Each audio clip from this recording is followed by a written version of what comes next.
who is a professor, and his qualification is MSc Physics from the University of Mysore, and his PhD from IIC Bangalore, that is in biophysics, and postdoc from Cornell University, Department of Chemistry and Chemical Biology, and his area of specialization from structural biochemistry of hydrolysis, protein structure and function, computational molecular evolution, and bioinformatics. And he has a publication of 14 publications and 1 book chapters. So I welcome you, sir.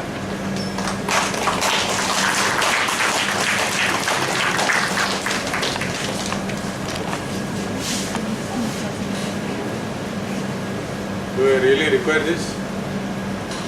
Can you hear me? I don't feel very comfortable with this going around my head. Do you have a collar mic? Do you have a collar mic? No. Okay. To give you an introduction to protein structure. Okay. That's my area of specialization. Sort of understand protein structure reasonably well. Okay. I'm sure you've seen pictures of structures in your biochemistry textbook. You've done some level of looking at how function is contributed by structure. I'm sure you have done at least one enzyme in your textbook. What is that enzyme? You remember lysozyme or chymotrypsin or something of that sort? So these are your undergraduate biochemistry topics. So we'll do the same thing again. Okay? Just that let's see if I can do it a little differently from your teachers. Okay? Maybe it all sounds familiar because I don't know what you have done, which textbook you have used. What is the textbook you have used for biochemistry? Manager, right? Of course. So most of these slides will probably be familiar to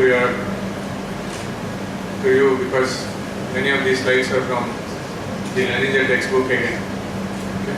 But probably we'll look at it slightly differently, just reinforce whatever you have learned in your biochemistry earlier. A little more focus on structure. Okay.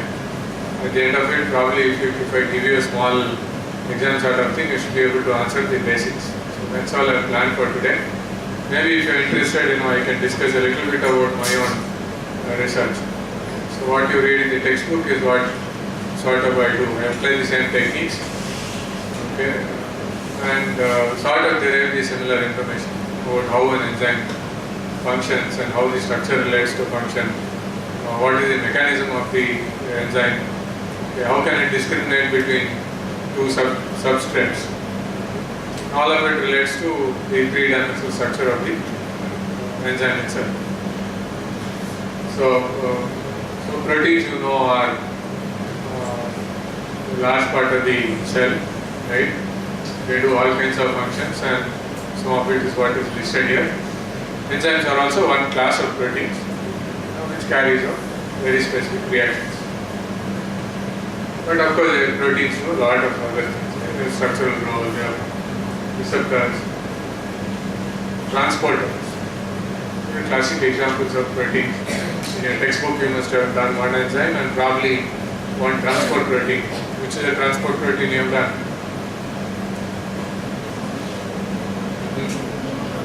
Hemoglobin, right? It's fine, I am not your college teacher, so it's okay.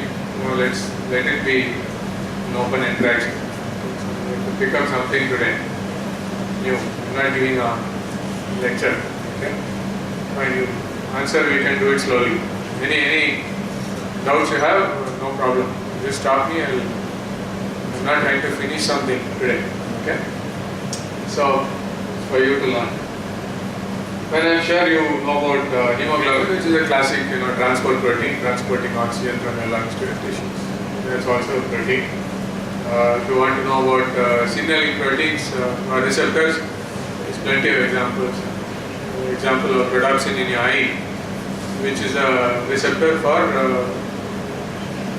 what? For light itself. Okay, so photon is the substrate or the ligand for the rhodopsin protein. Right? That's another example. So there are plenty of such things. Of course, whether you're talking about the skin, which is collagen, or whether you're talking about the horn of this rhinoceros, which is keratin, all these are examples of proteins. Okay? So it's important to realize that the functional part of a protein, the functional properties of a protein, is finally a result of the chemical properties, okay, and that is again finally a result of the physical properties, right? So if your hair protein is really so strong, or your skin collagen is really so strong, and hemoglobin is so fragile, meaning you take hemoglobin out of your cell and put it on the floor, it's not going to function anymore. Whereas you can cut your hair and leave it, the protein is going to be, as it is for thousands of years. It's very stable. Okay. So the physical property of that and the functional property of that is related to the chemistry. All three are interlinked. So unless you understand the chemistry of it, okay, you can't relate to the physical properties, and unless you relate to the physics and the chemistry, you can't get to the functional properties. So you cannot understand why it's functioning the way it does unless you connected all three. So you can't learn just one part. All three are totally interrelated, which is what we should always know about biological systems. Okay, unless you know the chemistry and the physical properties, you just cannot do the function. That's probably why I understand some of these things much better. My own background is physics. I used to work sometime very early in my research career on condensed matter physics, studying superconducting materials. Then I moved over to biology, and I'm working on biological systems. I use techniques from physics and chemistry to understand biological systems. That's one advantage I have from my background. So this is stuff all of you know, right? Protein is a linear polymer. There's no point talking about the linear formula of it, unless it finally folds into a three-dimensional structure. You just don't have function. The word we use is the word conformation. Okay. So this is a linear polymer. It folds into a very specific shape and gives you a final three-dimensional object, which is the structure of it, and we call it conformation of the protein. Right? So when you say that you know the three-dimensional structure of a protein, what does it mean? It means that I know the position of every atom in that object, right? In three-dimensional space. It means you represent it by coordinates, right? In three dimensions, you will have to necessarily provide an x coordinate, y coordinate, and a z coordinate, right? If I give you those three pieces of information, you know where exactly the atom is in this group, for example, right? So that's what you mean by a three-dimensional system. Essentially, you know the coordinates of all the atoms. Let's say there are about 15,000 atoms in that protein. You know exactly where each atom is. That is three-dimensional structure of it. Of course, for all biomolecules, three-dimensional structure is what gives you your final properties. Just remember that. And of course, you can show it in very different ways. This is picture in a textbook. This is a schematic, right?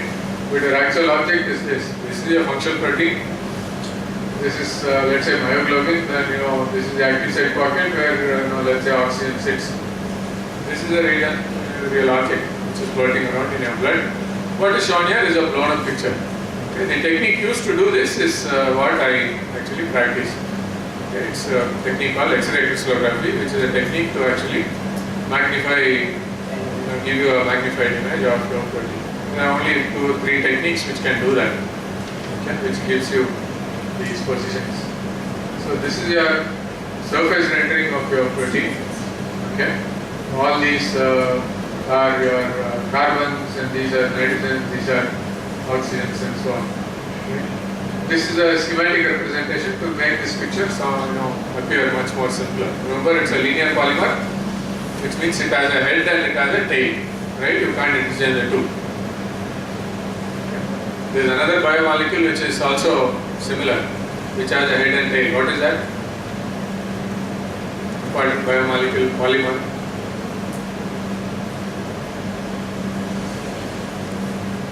All of you know about it. which is other polymer which has a direction, DNA, right? So we have a 5' and a 3'. Many biomolecules, essentially its information coordinate to the molecule, right? The direction is also very important. So if you follow the ribbon diagram, you can actually go from the N-terminal end to the C-terminal end, which is what is called proteins, right? I'm sure some of you or all of you have heard about this database, right? The protein data bank, which has all these structures deposited. So right now, as of Friday, I think there are something like where are the numbers? These can't get it here, but it's 1 lakh plus structures available in the protein data bank for all of you to download, look, analyze, understand, learn. Okay, it's all freely available. I'm sure some of you have done it. Okay, so this is where you download all your structures from. So going back to 3-dimensional structure, is a picture of hemoglobin. Okay, remember structure. This of course is color coded by chains. Hemoglobin has 4 chains. What is it carrying? This is carrying oxygen. You see the size of the oxygen. So very interesting question again. Why do you need an elephant to carry a peanut? Right? All it has to do is carry that oxygen there. That diagram is in scale. So again, that's a very interesting question in nature. Why did nature design such a big machine to carry something very small? Right? Why don't you use a scaffold of 10 atoms to carry 2 oxygen atoms? Right? Why are proteins so big? Okay. Because making anything big has its own problems. Okay. That's to do with how life evolves. Okay. So remember that these molecules, what you see is a product of evolution. Billions of years of evolution which is going on. And long back, I think nature figured out that this is the best arrangement of atoms to carry something like oxygen. Right? So if you want to understand why why anything smaller or anything bigger is not so useful, the answer is much of the answer is there in the structure. That's what my point is. If you examine the structure very carefully, you can probably figure out why you need such a big molecule. Why 4 chains? Why not 1 chain? Right? Why this big molecule? Why this many atoms? Right? Why this many atoms in this particular geometry? Okay. What is wrong if you change one amino acid to another? Will it function? It won't. Right? Very precise positions these atoms have. So that's the power of looking at structure. If you determine structure, you can probably understand why it functions and why these particular changes don't make it function. There's a lot of mutations which cause diseases, and why those mutations cause diseases probably you can figure out. Let's say there is a mutation in this particular atom here, right? Let's say this is the atom which is binding to the porphyrin ring of hemoglobin, then if there is a natural mutation there, probably it won't bind to oxygen as well. So this is the stick representation. I think I've seen this, right? Have you used a computer program to visualize this on a computer? Right? What did you use? Pasmol, Pymol, something like that. So I don't have to show it to you, right? So the moment you have coordinates, you can visualize them, you can actually measure distances, you can identify positions, you can zoom down into the active site, right? Look at what atoms are there and then rationalize what is the role of each of these atoms, right? First thing to realize is again, all this structure is meaningless unless you look at it in the context of what is supporting all life, which is water.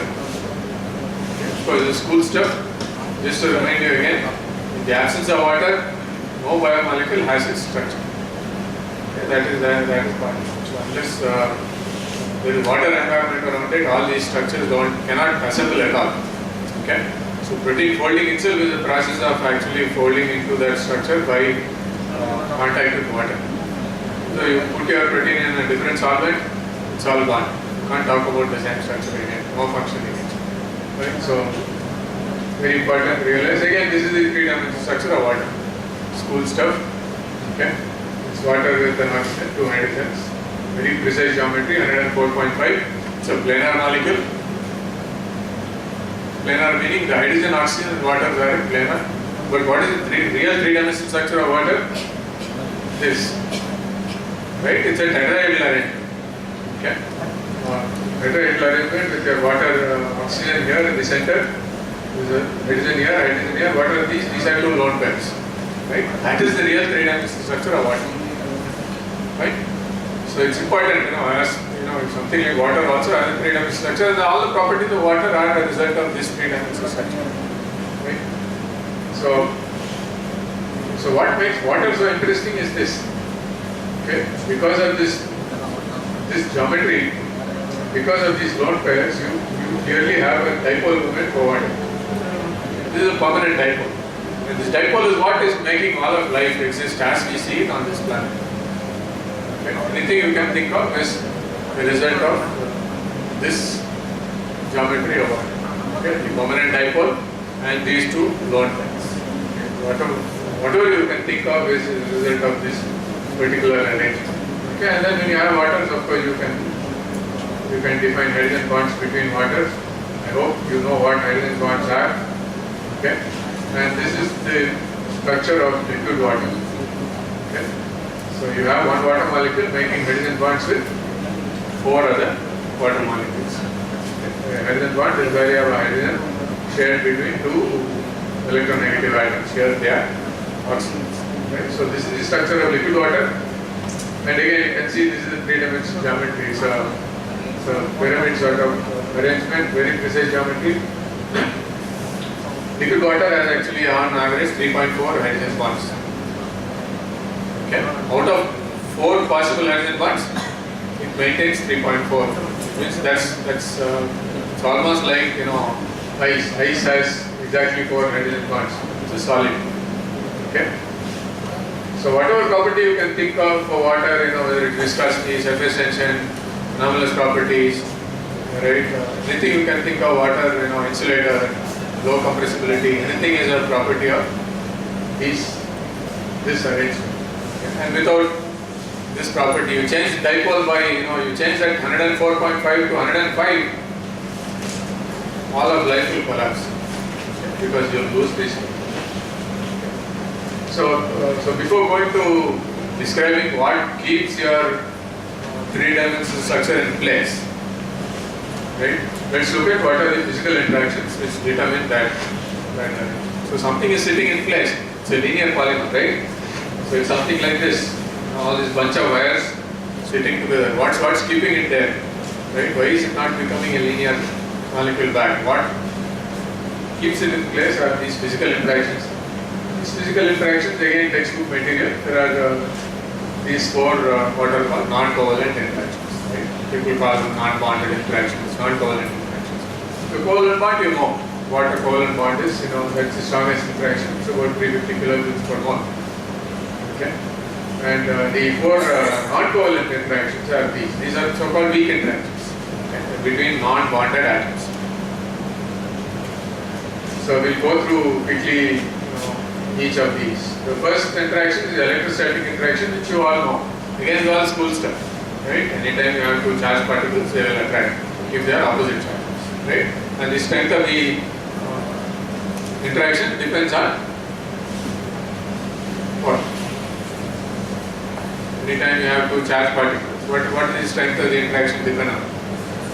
It depends on the distance. Okay, so you have, in the denominator, you have the further apart, the weaker the interaction is. Of course, there is also another important term which we usually ignore in physics, okay, which is the epsilon, which is the dielectric constant of your medium. Okay, if you remember your school physics, you would have used an epsilon of 1, right, which is essentially vacuum, 2 charged particles in a vacuum. But biological systems are not necessarily that, right? You don't have a vacuum between any 2 atoms in a biological system. So what's between 2 charged groups? Could be water, right? Water molecule. Because 70% of your cells are water, 70% of your proteins are water. Everything is water, soaked in water. Remember, okay? every part of your body is water, except for few parts like your, of course, your skin also has a lot of water. So that's why dielectric constant is very important. So what's the effect of a dielectric constant here? Where is it? It's in the denominator, which essentially is going to reduce your interaction, right? So that's what is shown here. An example is shown here.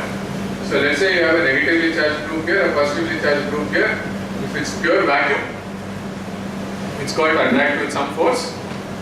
But then if you have water in between, what's water going to do? It's going to shield, right? If you're going to have a positive charge, the oxygens are going to be closer because the oxygen is negatively charged. If you have a negatively charged group like chloride ion here, you're going to have the hydrogens which is close.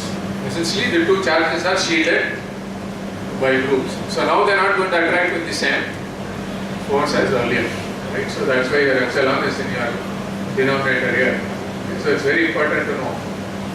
So what is this now? Why are we talking about this in terms of protein? Again, proteins are a lot of atoms sitting in. All of them you are going to have a negatively charged group, you are going to have a positively charged group. What is keeping a protein in place is these attractions between these atoms, right? So now that you know positions, three-dimensional structure, can you calculate the force between those two atoms? Attractive force? Yes, you can use this formula right here, right? But you also need to know the distance and you need to know the dielectric constant. Distance do you know? You know because you know the coordinates, right? What's the distance between two atoms? What's the formula? If you know the coordinates. Again, 11th standard, even 10th standard, math people do that. x1, y1, z1 is one set of coordinates, x2, y2, z2 is another set of coordinates. How will you calculate the distance? Square root of x1 minus x2 whole square plus y1 minus y2 whole square. So you know the distance, fine, you can calculate this interaction. Okay. So if you have a protein in which two atoms are sitting there, how many atoms? Of course there are 5,000 atoms. You are going to calculate all pairwise distances, right? And you can calculate an energy. Okay. Formula is there, right? The next thing is what is called an induced dipole. Okay. So let's say you have an oxygen molecule here. Is there a dipole to this? Actually, no dipole. A dipole is what? Separation of two charges. Here, of course, they are symmetric, so there is not permanent dipole. But you bring a magnesium close by, right? Magnesium is a very positively charged group. Okay, so you have a naturally neutral group. If you bring a magnesium, magnesium is going to pull the electrons from one side. Okay, again, remember these are directional interactions. Okay, so you have oxygen sitting here. If magnesium comes in this way, there is one effect. If it's going to approach this way, there is another effect. If it's going to approach this way, there is a different effect. Okay, so this is three. That's why we are talking about three dimensions. Whether you know it's going to enter through this door or this door, the effect is going to be different. Right? So keep that in mind always. Okay? Life is three-dimensional. So if you are going to bring a magnesium close by, you are going to induce a dipole here. A dipole is separation of charges. Okay, take this magnesium away, no dipole. Okay, so now you can induce a dipole. Think of again your protein structure. Right, atoms are close by. There are two atoms here. There is no dipole. Fine. Okay, but you bring another group which is positively charged, that can induce a dipole. Now, if you introduce the dipole, okay, in two places, what can happen is the dipoles can attract each other. Right? One dipole is in this orientation, another dipole is in this orientation. Like magnets, they will start attracting. Right? Two neutral molecules, okay, they have no force of attraction. You bring another magnet here, for example, it is going to induce a magnetic field in this, and that is going to attract. Okay, it's similar. Okay. You take this thing away, gone. The force is gone. So that is what an induced dipole is. Okay. Again, in the context of protein and protein structure where there are several thousand atoms, all these things go on. Okay. So that's what an induced dipole is. Okay. There is also transit dipoles. Remember your picture of an atom. Okay, atom is not a rigid group. The nucleus, and what are the electrons doing? It's going wrong. When we talk about spherical shape of an atom, what does it mean? It's only probability of distribution of electrons. Okay, roughly the probability is spherical. Okay, if you go far away, the probability of finding an electron is nil. Okay, all of the probability is around a sphere in a radius, okay, fixed radius around the nucleus. Okay, but what can happen is in a very short time period you can have an excess concentration of electrons on one side. Again, it's a probability, right? So around the nucleus, if there are 8 electrons, let's say at some point in time, there are 7 electrons in one edge, there is only one on the other end. Very, very, very, very infinitesimally small time period. Because they are all moving around. There is a chance. Then you get a dipole within that molecule because you have electrons concentrated here and here. Right? When all of you are moving out of this room, at some point in time there will be more people there than this end. Very short period of time. Okay, that always happens. So you are going to create a dipole. Okay, that's a transient dipole inside a molecule, inside an atom. That transient dipole can actually induce a dipole in a neighboring molecule, and then you can have dipole. Right? So suddenly I become asymmetric. Okay, I induce an asymmetry in the neighboring guy, and then we attract. That's essentially what this is. Okay. So these transient dipoles give rise to a very interesting, important interaction. Again, this is cool stuff. All of you have heard of van der Waals interactions. Okay. So van der Waals interaction is essentially an induced dipole sort of attachment. Okay. These are two neutral atoms. Okay. Originally they didn't have any interaction, but then at some point in time, there is a asymmetric distribution of electrons here, and then like magnets they come and interact, and that is what is van der Waals interaction. All again school stuff, and you have seen this formula. I'm sure you have written this in school and probably in college also. Okay. This is how the energy diagram is. All of you remember this green line, right? Green line is the net energy, right? This is the blue is the repulsive force, and the attractive force, and this is the repulsive force. Okay, this is the summation of these two. And what this point is the least negative, right? The most attractive. Okay, so two atoms attract each other the most at this place. This is where the energy is most negative, right? And all of you know, the more negative it is, the more attractive at this point. So this is about 2.7, 2.8 angstroms. Okay, so you have two atoms which are separate. Okay, again you see the distance terms here. There is an r to the power 12, there is an r to the power 6. Both are denominators. Okay, so the distance dependence of this particular interaction is much more stronger, right? Okay, compared to a electrostatic interaction. Okay. What it means is you move it slightly away, interaction is going to drop very strongly, right, compared to an electrostatic. So that's what a van der Waals interaction. And if you are wondering what this lizard is about here, okay, do you know why that lizard picture is here?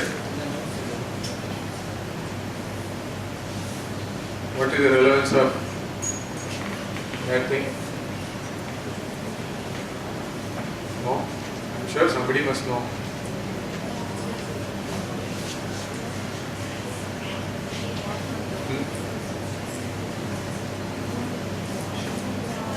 How does the lizard stay upside down? People used to think there is some sort of vacuum thing where it sticks. That was the view till about 15 years back, and probably all of you still think the lizard walks upside down because it's able to create a vacuum and it can stick and move. No, that's not the truth. Okay, the real reason why a lizard can walk upside down, or many of these animals can go, if this is not due to vacuum, it's essentially its attraction between the wall and the legs of it, and all of it comes from van der Waals interactions. Okay, non-polar molecules here, and the surface area of a feet of all these things are very high. Okay, it's a very weak interaction, but then if you sum all of it, it becomes really strong. Okay, so essentially it's van der Waals interaction. I think it was all measured and published in 2005. Okay, 2005 there was a very important paper where somebody made a probe. An electrical engineer actually made a probe which is small enough to actually measure the force in what's the units of force? Newtons. Okay, so they actually made a probe small enough to fit under a lizard's feet and measured the force between the wall and the surface and the feet. Okay, it comes to piconewtons, but then if you think of 1 square centimeter of that, it adds up to good enough force. It can actually support the weight of the lizard. Okay. Of course, the lizard grows very fat. Of course, it's not going to hold. It depends on. So essentially the ratio of the surface area to the weight of the lizard itself. Okay. So that's what this is about. Now there are actually people have used this information to make what do you call sticking surfaces like bandages. Bandage not based on an adhesive. Usually you have glue or an adhesive to make it stick. So now you can, if you understood the microscopic structure of the lizard feet, people have made surfaces which are sort of rough and corrugated. Now it can stick simply based on van der Waals interactions. You don't need a glue anymore. Okay, it is available now. Of course, not for clinical use, but the technology is there. It's going to soon come. Okay. So again, for a protein, if you think of a biomolecular structure, 2 atoms are coming there, you can measure the van der Waals. Okay. So the third force is this hydrogen bonding interaction. Again, all of you know what it is. You have an oxygen, electronegative atom, which is donating a hydrogen. You have another group which can actually accept the hydrogen and make a hydrogen bond. Of course, there is distance dependence. What you may not have realized in your course and in your school, there is another level of dependence. And what is that? That is the angle between the donor, the hydrogen, and the acceptor. Okay? So hydrogen bonding has 2 parameters which determine the strength of attraction. It's both the distance and the angle. Okay? So where is the highest? The highest is when all of them are in one line. Okay? And as you change this angle as like this, even if the distance is the same, the bond is weaker. Okay? So it's a very important point about hydrogen bonding, which many times you ignore or you don't realize. Okay? So usually these distances are 2.8 angstroms and so on, up to 3 points. So whenever we talk about small, molecules here, we have distances are in the units of angstroms. An angstrom is 10 to the power minus 10 meters, right? Again, it should be in your head all the time. If you are a biotechnology student, these are numbers which need to be in your head all the time. Okay? Of course, you have this epsilon term also. Okay? And the formula is still the same. The formula to calculate the strength of hydrogen bond is still this. Okay? Q1, Q2 by R. And here you're going to have an epsilon. Okay? These are typical distances. OHO is a hydrogen bond. You can have OHO minus hydrogen bond. You can have OH, which is a donor here. Nitrogen is the acceptor. That's the language used. Donor, acceptor. Donor is the one which gives the proton. Acceptor is the one which is accepting. Right? So you can have NH and these are all the distances. The fourth interaction which we are going to talk about is what is the hydrophobic interaction. This is very difficult to understand. Okay? There is no formula for it, but this is one of the most important forces which is keeping any biomolecule in place. The structure of it. Okay? So this is the hydrophobic interaction. It's not going to the definition, but this is something again. This is the picture again from your Lenizer textbook. Okay? So you take a situation where you take a what do you call fatty acid. Okay, what is a fatty acid? It's a molecule with a hydrophilic end and a hydrophobic tail, right? So which is the hydrophilic group? Let's say the two oxygens here, this is the hydrophobic tail. And all of you know what is hydrophilic and hydrophobic, right? So if you take this molecule and put it in water, what's going to happen? Okay. What is going to happen is, of course, if you take if you take water itself, what's happening? Are those atoms all in one place? No. It's always moving around. Water is always moving around. Waters are making and breaking hydrogen bonds. Right? That's going to always happen. It's going to continuously happen as long as you are at room temperature. Right? Thermal energy is going to move. What happens when you put this in a water solution? Let's say you're going to get an ordered cage of water molecule.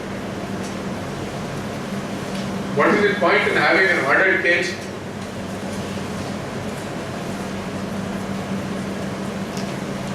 Okay, so this brings us back to your, physics again. Okay, any thermodynamic system, if it has to go to a particular point, it will go to that particular point spontaneously only if delta G is as negative as possible. Right? If delta G is negative for that process, it's going to happen spontaneously. And this happens spontaneously. Take a fatty acid, put it in water, water is going to get ordered around the fatty acid. Now you go back to ordering. What is the term in your thermodynamics which talks about order? Entropy, right? Entropy is your delta S part of it. Okay? So if you want delta G to be negative, right? What do you want your entropy to be? Positive. Of course, because you are there, H minus T delta S. Large entropy is going to make it more negative, right? And your delta G is going to be. So you want a situation where the entropy is very high. Okay? It is going to make the system more favorable. But what are you doing here? When you add a fatty acid to water, what is happening to water? Water is getting ordered. Is it bad or good for the water? Bad, right? Because you are making it ordered. The more favorable situation is where it is disordered. Right? Okay? So it's unfavorable for the system. But still, this happens. Okay? So, why does it happen again? It is, you have anyway put a non-polar molecule. Okay? Non-polar molecule, a hydrophobic molecule, doesn't want contact with water. It hates contact with water. But you can't create a vacuum. Can it create a vacuum? No. So what it does is to actually minimize the contact with water. How do you minimize contact with water? Create a nice ordered cage around. Right? So if you create an ordered cage around your hydrophobic molecule, you have minimized the number of ordered water molecules. Most of the water molecules are moving around happily. So the entropy, the unfavorable entropy is for a very few number of water molecules, right? Because you can't create a vacuum. Okay? So would you rather have 50 ordered water molecules or 10 ordered water molecules? Which is better for the system? Right? 10. Okay? So naturally water makes a very nice cage, and of course that cage is because they are all hydrogen bonds. Okay, so if you take this thing as a system, okay, what is the system? Your fatty acid plus the waters around it plus the bulk water. For the full system, the entropy is actually more, much higher, which is more negative. Okay, because you have minimized the number of ordered water molecules. Essentially, you are all sitting ordered here. Okay, but what's happening outside? It's all disordered. That's what happens, in the universe. Any system you take, the second law of thermodynamics states that, right? Entropy of the universe always increases. When you put something in order, you will have to compensate for it. You will increase the order of the universe. Right? Disorder in the universe. That's the second law of thermodynamics. You just cannot, violate that. Right? So that's what's happening here. So you have one molecule. Let's say you put 10 molecules, what's going to happen? 10 fatty acids.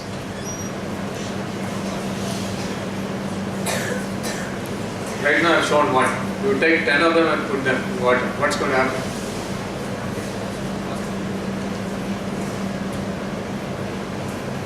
How is it going to sit? You're all going to sit. One fatty acid here, one fatty acid here, there, and so on. What's going to happen?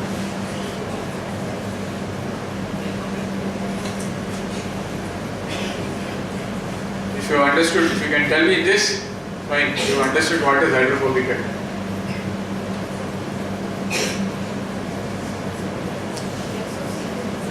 They will associate. They will all come together. Why?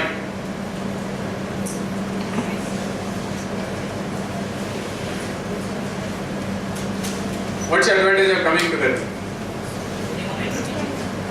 Essentially, you will do this. Okay?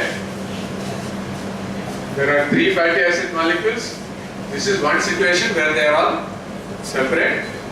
This is the other situation where they are coming together. Which is a better situation for the system? Entropically. Entropically, this is a better situation for the system because there are no water molecules here. You have ordered the minimum number of water molecules. Here you are ordering 10 plus 10 plus 10, 30 water molecules. But here you are ordering only, let's say about 15. Right? So for the system which is favorable, is it that or it's this? It's this entropy. So we must talk about the entropy of the system. Okay, the free energy of the system. This is why fatty acids will spontaneously assemble. And all of you know this. Even your grandfather knows this. How when you add oil to water, what's going to happen? Oil is going to stick together, water is going to come separate, right? People know this from whenever you have been able to get oil out, right? What's happening is this, okay? It's essentially the interaction between these non-polar molecules coming together and waters separate. No, you don't want all bad things here. All of you would rather sit with your friends than with some animals which are roaming out, the cows, let's say, right? Move them out. You all want to sit with you. The same thing is happening. This is what is hydrophobic interaction. Okay? This molecule doesn't like this molecule. They are not friends. But then they are forced to come together. Why? Because of the environment. Right? You are all here because probably your teacher told you, no, get into the room. Right? You may or may not be interested to come here. I don't know. Right? But you are forced to come and sit together, although you don't like each other or something. You are forced to sit here because of an external environment. Here the external environment is water. Right? And the thermodynamics associated with water. This is what is the origin of hydrophobic interaction. Intrinsically there is no attraction, but you are creating an attraction by putting it into a medium. Right? So that's essentially what hydrophobic force is. This is a result of the environment. Okay? So if you change the environment to something else, do you think you can, they will still come together? No. If you take the same fatty acid and put it in acetone, and 10 fatty acid molecules and put in acetone, do you think they will come together? No. They don't attract each other. So essentially, hydrophobic interaction is an interaction which is context dependent. Right? It depends on your environment. Okay? Does this happen in proteins? It does. Right? What are the hydrophobic amino acids? All proteins are made up of amino acids. You all know that 20 amino acids are there. Give me at least 2 or 3 hydrophobic amino acids. Guanine. Anything else? Methionine, leucine. Anything else? Which is the most hydrophobic of the 20 amino acids?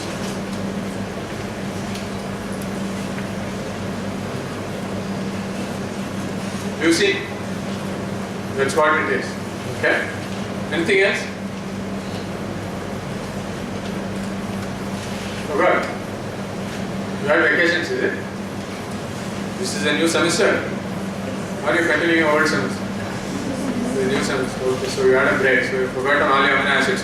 Don't forget your 20 amino acids. Right? At least till you have finished your BTech in biotech. It's like knowing ABCD. Go outside, you should know what those 20 amino acids are. That's what my job as a teacher would be. Okay? Make sure you know all your 20 amino acids by heart. Okay? It's not so difficult. And what are the other hydrophobic amino acids? Leucine, isoleucine, valine, alanine, right? Tyrosine. But is tyrosine hydrophobic? Why? Because it has a benzene-like ring. Right? Phenylalanine, which is more hydrophobic, phenylalanine or tyrosine? This is why you should remember the formulas. You should be able to tell just like that. Tyrosine is more hydrophobic than phenylalanine. Of course, if you don't know the formula, you can't tell. What's the difference between tyrosine and phenylalanine? Hydroxyl group there. Phenylalanine and tyrosine. Tyrosine. Good. Yeah. Some of you know. Fine. So what's the property when you add a hydroxyl group? It becomes more or less hydrophobic? More hydrophobic. A hydroxyl group OH. More hydrophilic. And OH is an electronegative atom, right? It's going to make it hydrophilic. Okay? So if I ask you phenylalanine and tyrosine, you should be able to tell immediately. Phenylalanine is more hydrophobic than tyrosine. Okay? So this is something you should know. Okay? So this is what happens. You put oil and you equilibrate it. At the end of the equilibrium, you are going to have this, and essentially it is this. Okay? You are increasing the free energy of the system by pushing the ordered water molecules as minimum as possible here. All the water molecules are sitting in this part of it. The disordered water molecules, which is more favorable for the system. Okay? The same thing always happens in protein structures. What are your non-polar groups in your proteins? Of course, amino acids you told me. Which atom? Which is a non-polar atom in your protein? Hydrophobic atom in your protein. There's only one. Which is that?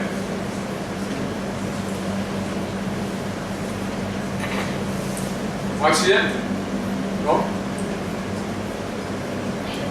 Nitrogen, is it hydrophilic or hydrophobic? Nitrogen. It is hydrophilic. Okay, oxygen hydrophilic. What else is left? Carbon. Carbon is hydrophobic, right? Alkane, alkene, all these are hydrophobic stuff. Again, you have, I think 6, 7 standard kids learn now. Okay, you all know it, but you forgot it. Okay. So if you have a line of carbon atoms here on the surface, okay, you have another line of carbon atoms, right? What's going to happen? So let's say you have phenylalanine here, you have another phenylalanine. When are they happy? Are they happy like this or are they happy like this? Essentially they are happier when they are together, right? So two phenylalanines, you leave them separately in water, they will come together. Right? And what is bringing them together? That force is called this hydrophobic interaction. There is no intrinsic attraction. It is coming together simply because water is forcing it. Free energy of the system is forcing. It happens all the way, all the time. So now you see these 4 interactions. You should be able to go to any protein structure, look it up at RASMOL and tell me which is a hydrogen bond, which is a van der Waals interaction, which 2 atoms are coming close because of hydrophobic interaction, okay, and which one is from the electrostatic interactions. Right? These 4 categories. Do you think you can look at a protein structure in RASMOL or PyMOL and tell me those? Yes, you should be able to do it. Right? Examine it, zoom down, go see what those atoms are, write it. This is the contact, this is the hydrogen bond. This is the contact, this is the van der Waals interaction. Fine? You should be able to measure distances and there. I hope you know how to measure distance in Rascon. Have you done it? Some of you may have done. No? You want me to show you?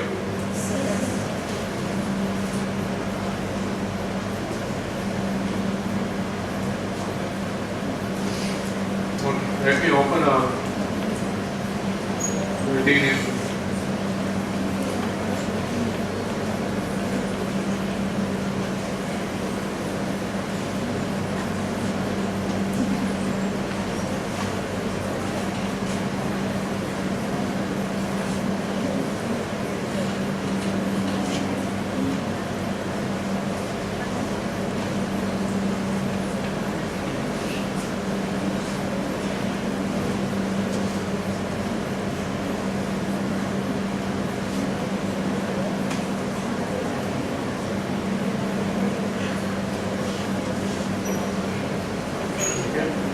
Can you recognize this amino acid?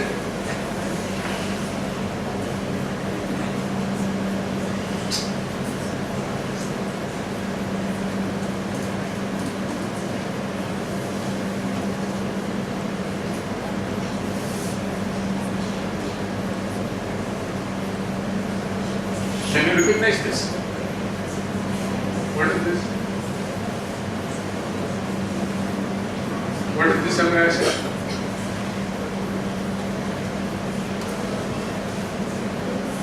What? Proline, good.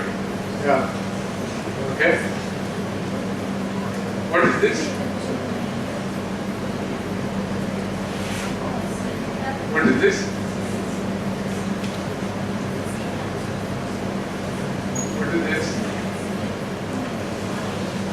Okay, what is this?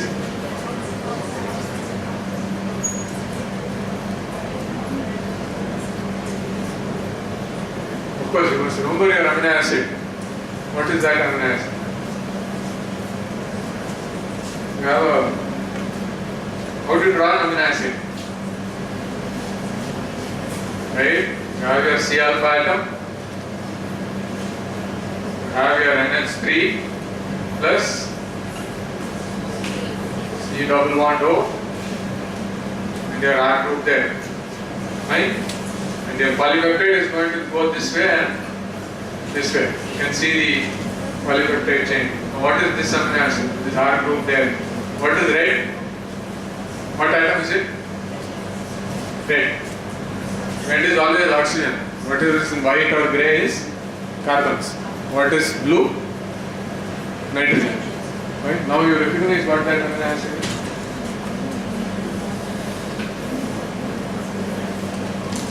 Okay? At least this. This is your N-terminus C alpha C O. Like I have drawn it there. You don't know if you can see it. This pen is not good. Okay? Then C alpha C double bond O. Okay? This part is your peptide bond. Let me zoom into the peptide bond. Starting. Okay.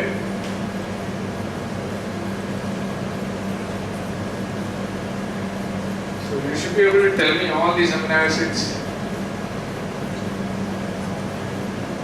Where is this one point? Okay, what is this amino acid?